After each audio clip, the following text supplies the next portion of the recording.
दीप अमावास्या, जी आषाढ अमावास्या म्हणून सुद्धा साजरी करतो। या दिवशी दिव्यांची अशी पूजा करून घरामध्ये सुख, शांती आणि समृद्धीसाठी प्रार्थना केली जाते। दिव्यांच्या प्रकाशाने नकारात्मकता दूर होऊन घरामध्ये सकारात्मक ऊर्जा संचारते। दीप अमावास्येच्या अशा पूजनाने आर्थिक लाभ मिळतो। या दिवशी दिव्यांची अशी पूजा करून श्रावण महिन्याचे स्वागत केले जाते। दिव्यांची ही पूजा पितरांच्या शांतीसाठी महत्त्वाची मानली जाते। या दिवशी घरातील सर्व दिवे स्वच्छ करून त्यांची पूजा करायची आहे, ज्यामुळे घरामध्ये स्वच्छता आणि पवित्रता टिकून राहते। नमस्कार, श्री स्वामी समर्थ। 24 जुलैला येत्या गुरुवारी आहे दीप अमावास्या। तर दीप अमावास्येला दिव्यांचं पूजन कसं करायचं, त्यानंतर दिव्यांची ही जी पूजा आहे ही दिव्यांची 2 कडव्यांची आरती म्हटल्याशिवाय पूर्ण होत नाही। तुम्ही खूप सुंदर पूजा करा, पण ही जर आरती तुम्ही म्हटली नाही 2 कडव्यांची आणि दिव्यांची नामावली, तर ही दिव्यांची पूजा पूर्ण होत नाही। म्हणून कुठली पण पूजा अर्चा काही कराल, साध्या सोप्या पद्धतीने करा, पण ती योग्य पद्धतीने करा। येत्या 24 जुलैला गुरुवारी दीप अमावास्या आहे। दिवे उजाळून त्यांची पूजा करून आपण दिव्यांची आवस साजरी करत असतो आणि त्याला पूर्णत्व तेव्हाच येते जेव्हा आपण त्यांची दिव्यांच्या पूजेची आरती म्हणत असतो। तर अशी दिव्यांची विधिवत पूजा दीप अमावास्येला कशी करायची, यानंतर या दिवशी घरातल्या सगळ्या मुलींचं औक्षण करायचं असतं। औक्षण का करायचं ही संपूर्ण माहिती मी तुम्हाला आजच्या व्हिडिओमध्ये देणार आहे। तर बघा, आषाढ अमावास्या म्हणजे आषाढ महिन्याचा शेवटचा दिवस आणि ही दिव्यांची पूजा करून आपण श्रावण महिन्याचं स्वागत करत असतो। कोणत्याही कार्याची, शुभ कार्याची सुरुवात आपण दीप प्रज्वलाने करत असतो, म्हणजे सकारात्मकतेचा साक्षीदार दिवा हा मानला जातो। दिव्याने कुठली पण गोष्ट जी आहे ती साध्य होते, शुभ गोष्टी घडतात। तर त्यामुळे आपण दीप अमावास्या साजरी करणार आहोत। सगळ्यात महत्त्वाची गोष्ट म्हणजे खूप लोक याला गटारी अमावास्या असं नाव म्हणून ओळखतात, तर ते गटारी नाहीये। सगळ्यांना विनंती करून सांगते, ते नाव आहे गताहारी। आणि हा दिवस खूप महत्त्वाचा आहे। या दिवशी बऱ्याचशा लोकांचा गैरसमज आहे आणि ते अतिशय विचित्र वागतात। नॉनव्हेज त्या दिवशी खाल्लं जातं, व्यसनं केली जातात आणि या दिवशी अशा अमावास्येच्या शुभ दिवशी चुकून पण आपल्याला मांसाहार वगैरे करायचं नाहीये, कसलं व्यसन करायचं नाहीये, हे खूप चुकीचं आहे। अमावास्येचा दिवस माता लक्ष्मीचा दिवस असतो, माता लक्ष्मीला प्रसन्न करून घ्यायचा असतो। म्हणून लोक काय करतात की त्यांना वाटतं आता श्रावण महिना सुरू होणार आहे, खाता येणार नाही 1 महिना, म्हणून अमावास्येच्या दिवशी ते असं व्यसन वगैरे मांसाहार करून घेतात। पण हे अत्यंत चुकीचं आहे। तुम्ही एकदा विचार करा की हे बरोबर आहे का, हे तुमच्या मनाला पटतं का? आता बघा, श्रावणामध्ये का मांसाहार करत नाही याला जर तुम्ही सायंटिफिक रिझन म्हणाल तर श्रावणापासून जोरदार पाऊस पडतो। हवा ही अतिशय दाट असल्यामुळे पचनशक्ती जी आहे ती कमकुवत झालेली आहे, त्यामुळे जड अन्न जे आहे ते आपल्याला पचत नाही। आणि हा काळ जो आहे तो माशांच्या प्रजननाचा काळ असतो, म्हणून मासे खाणं सुद्धा टाळलं जातं। म्हणून श्रावण महिन्यामध्ये जे काही जड अन्न आहे, जे पचायला जड आहे, ठीक आहे, तर ते मांसाहार वगैरे अजून पचनासाठी इतर जड पदार्थ हे आपण खात नाही। आणि याला चुकून सुद्धा गटारी अमावास्या असं म्हणू नका। हा दिवस अतिशय शुभ आहे। आणि सगळ्यात पहिले बघा, मी तुम्हाला सांगते की अमावास्या तिथी काय आहे। तर अमावास्येचा प्रारंभ 23 जुलैला बुधवारी उत्तर रात्री 2:29 सुरू होते आणि 24 तारखेला गुरुवारी रात्री 12:41 संपते। म्हणजे अमावास्या ही आपण 24 जुलैला गुरुवारी साजरी करणार आहे। जे काही अमावास्येचे उपाय तापाय ते तुम्हाला गुरुवारीच करायचे आहे। सगळ्यात महत्त्वाचं, या अमावास्येच्या दिवशी आपल्याला घर छान स्वच्छ सुंदर करायचं आहे। मुख्य दरवाजा वगैरे स्वच्छ करायचा आहे, उंबरठ्यावर हळदीचं लेपन, आणि सगळ्यात महत्त्वाचं देवघर वरपासून खालपर्यंत सगळं स्वच्छ करायचं आहे। कळालं? आणि घरामध्ये जे काही छोटे मोठे दिवे आहे ते सगळे स्वच्छ धुवून आदल्या दिवशीच तुम्हाला ठेवायचे, कारण ही दिव्यांची अमावास्या आहे, तर त्यामुळे दिव्यांना जास्त महत्त्व आहे। घासून पुसून स्वच्छ तुम्हाला ते ठेवायचे आहे।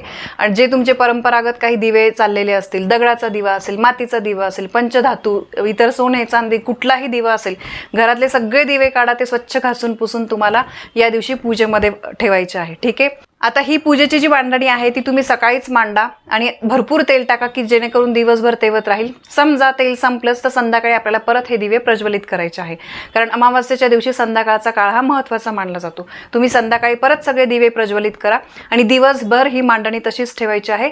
दुसऱ्या दिवशी ही पूजा मांडणी आपल्याला उचलायची आहे। तर आता पटकन मी तुम्हाला पूजा कशी मांडायची तर ते दाखवते। आता बघा, मी इथे चौरंगावर लाल वस्त्र अंथरलेलं आहे, छान अशी रांगोळी काढलेली आहे। तुम्ही तुमच्या देवघराच्या जवळ आजूबाजूला जागा आहे तिथेच पूजा मांडा। मी सुद्धा तिथेच मांडत असते, पण आत्ता व्हिडिओसाठी म्हणून मी दुसऱ्या ठिकाणी मांडली आहे। तर रांगोळी काढायची आहे छोटीशी आणि तिथे छान तुम्हाला खाली काहीतरी वस्त्र अंथरायचं आहे आणि त्याच्यावर मग आपल्याला ही पूजा जी आहे तर ही करायची. आता बघा माझ्या घरातले जेवढे काही दिवे आहे, आत्ता पूजेसाठी मी 5-6 दिवे काढले आहे. यापेक्षाही जास्त दिवे आहे. आपल्या महिलांना सवय असते, आपण नवीन नवीन डिझाईनचे दिवे घेत जातो. तर यामध्ये दगडाचा दिवा, कणकेचा दिवा हे पण आपण ठेवू शकतो. ठीक आहे. तर आता सगळ्यात पहिले बघा हे दिवे घेतल्यानंतर आपल्याला पाटावर वस्त्र घ्यायचं आहे. प्रत्येक दिव्याच्या खाली आपल्याला तांदूळ टाकायचे. आता बघा इथे मी बाकीचे दिवे उचलत नाही, त्यांच्या खाली मी तांदूळ ठेवले. इथे तांदूळ ठेवायचे आहे प्रत्येक दिव्याखाली. त्याला आपल्याला हळद कुंकू अक्षता त्या तांदळांवर अर्पण करायचे आहे. ठीक आहे. आणि त्याच्यावर दिवा ठेवायचा आहे. तुम्ही फुलांच्या पाकळ्या सुद्धा टाकू शकतात. दिवा असाच ठेवू नका, दिव्याखाली काहीतरी आपल्याला आसन ठेवायचं आहे. आता या ठिकाणी मी अगरबत्ती लावून घेतलेली आहे. कळालं. खाली तांदूळ घेऊन त्याच्यावर हळद कुंकू वाहून त्यावर आपल्याला सगळे दिवे ठेवायचे आहे. या दिव्यांमध्ये ज्या वाती आहे त्या आपल्याला 2 वात करून 1 वात आपण जसं बनवतो 2 लांब वाती घेऊन 1 वात बनवायची, जोडवात आपण ज्याला म्हणतो. तर ह्या जोडवातच असाव्या, कारण जीवा शिवाच्या एकरूपतेचे आणि अद्वैताचे हे प्रतीक म्हणून आपण जोडवात लावत असतो आणि जोडा सलामत राहावा म्हणून आपण जोडवात लावत असतो, अशी त्यामागची एक म्हणणं आहे. म्हणजे त्यामागचं एक कारण आहे. आणि 2 सायंटिफिक रिझन तुम्ही म्हणाल तर 2 वातींमुळे केशाकर्षण म्हणजे कॅपिलरी ॲक्शन जी आहे ती योग्य प्रकारे होऊन ज्योतीचा म्हणजे तेलाचा अखंड पुरवठा होतो आणि तो दिवा जो आहे तो व्यवस्थित तेवत राहतो. हे त्यामागचं सायंटिफिक कारण आहे. तर आता तेल टाकून सगळ्या दिव्यांमध्ये मी तेल टाकले. प्रत्येकामध्ये 2-2 वाती घेतल्या. या दिव्यामध्ये मी तूप टाकलेलं आहे. ठीक आहे. तुम्ही तुपाचे पण दिवे लावू शकतात. कणकेचा सुद्धा तुम्ही दिवा लावू शकतात. आता याच्यामध्ये मी तेल टाकले. सगळ्या दिव्यांचं तोंड जे आहे ते शक्यतो पूर्वेकडे येईल असं ठेवा. पश्चिमेकडे आलं, उत्तरेकडे आलं तरी चालेल, पण जमल्यास पूर्वेकडे ठेवायचं आहे. दक्षिणेला या पूजेचे म्हणजे पूजेमध्ये जे दिवे आहेत त्यांचं तोंड येणार नाही याची काळजी घ्या. दक्षिणेला आपल्याला या दिवशी दिवा लावायचा आहे, तो वेगळा उपाय आहे. पण ह्या पूजेमधले जे दिवे आहे त्यांचं तोंड दक्षिणेला येणार नाही याची काळजी घ्यायची आहे. आता हे सगळे दिवे जे आहे ते मी प्रज्वलित करून घेते.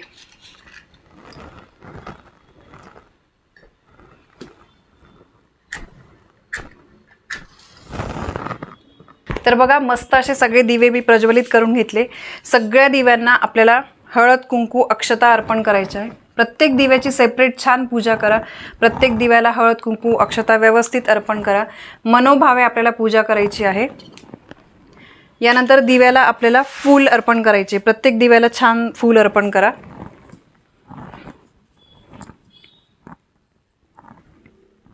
आता फुलांसोबत या प्रत्येक दिव्याला आपल्याला आघाड्याचं एकतरी पान, हे आघाडा आहे याचं पान आणि दुर्वा या अर्पण करायचं आहे.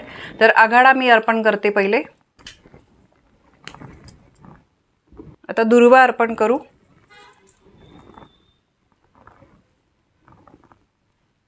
थोडी काळजी घ्यायची, कारण भरपूर दिवे असतात, हाताला चटका वगैरे लागू शकतो. त्यामुळे व्यवस्थित शांततेने आपल्याला सगळी पूजा करायची आहे. ठीक आहे. आता मी दुर्वा, आघाडा, फुलं हे सगळं अर्पण केलं आहे. त्यानंतर दिव्याला आपल्याला कापसाचं वस्त्र अर्पण करायचं आहे. जमेल तेवढ्या दिव्यांना, एकाला जरी तुम्ही अर्पण केलं तरी पण चालेल. ठीक आहे. आता बघा या ठिकाणी आपण दिव्याची व्यवस्थित पूजा केली, दिव्याला सगळ्या गोष्टी अर्पण केल्या आहे. आता नैवेद्यामध्ये बघा मी हे दूध आणि साखर घेतली आहे. यासोबत तुम्ही बघा दूध, गूळ किंवा लाया, बत्तासे, पेढे, फळ ह्या गोष्टी सुद्धा तुम्ही अर्पण करू शकता. तर आता नैवेद्याच्या ठिकाणी खाली आपल्याला पाण्याचा भरीव चौकोन करायचा आहे. त्यावर मी नैवेद्याची वाटी ठेवते. नैवेद्याभोवती पाणी फिरवायचं आहे आणि नैवेद्य जो आहे तो अर्पण करायचा आहे.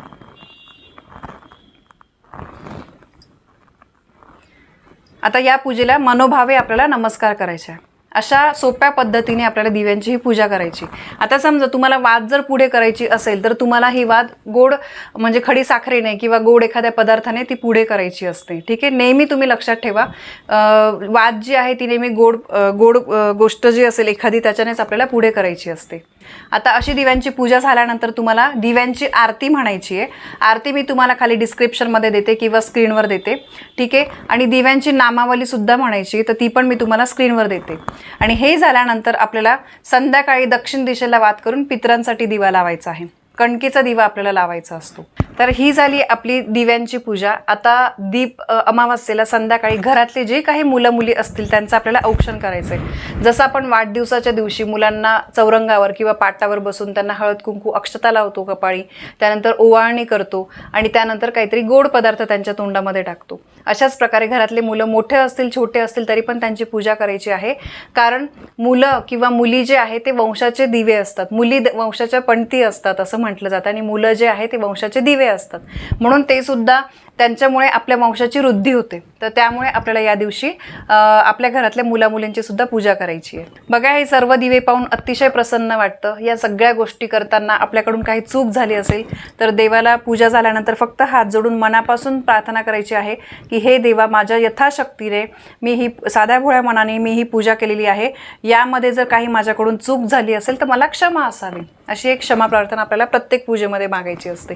कारण आपण माणूस आहे तर आपल्याकडून काही चुका होऊ शकतात. पूजा झाल्यानंतर आपण संध्याकाळी किंवा सकाळी दिव्यांची जी आरती आहे तर ती आपल्याला म्हणायचीच आहे. आणि या पूजेची उत्तर पूजा म्हणजे सांगता ही दुसऱ्या दिवशी करायची आहे. सगळे फुलं वगैरे निर्माल्यामध्ये टाकायचे आहे. जो काही नैवेद्य आहे आपण अर्पण केलेला तो आपण प्रसाद म्हणून खाऊ शकतो. आणि दिवे जे आहे ते व्यवस्थित परत स्वच्छ करून जागी ठेवून द्यायचे. तर बघा, अशा अगदी सोप्या पद्धतीने आपल्याला ही दीपपूजा जी आहे, दीपपूजन करायचं आहे, दिव्यांची आवाज करायची आहे. आणि ही पूजा केल्यामुळे आपल्या घरामध्ये सुख, आनंद, समृद्धी भरभरून येत असतं. वाईट गोष्टी, नकारात्मकता जी आहे आपल्या आयुष्यातला अंधार निघून जातो. तर ही पूजा तुम्हाला आवडली असेल तर व्हिडिओला लाईक करा, शेअर करा. आपल्या चॅनलवर नवीन असाल तर सबस्क्राईब नक्की करा. धन्यवाद. श्री स्वामी समर्थ.